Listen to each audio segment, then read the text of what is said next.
ശ്രീമധുരം കയ്യിൽ വെച്ചെന്നെയും കാത്തമ്മ തൃപ്പടിയോളം വന്നു നിൽക്കും.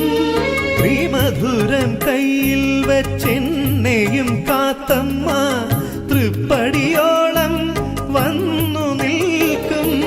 തിരതല്ലും വാത്സല്യ തെളിനീല സാഗര തിരുമിഴിയാലെന്നെ നോക്കി നിൽക്കും.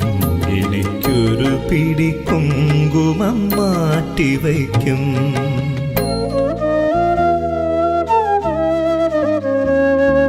മൂകാംബിയമ്മ വിളിക്കുന്ന നേരത്തു പോകാതിരിക്കാൻ എനിക്കു വയ്യ.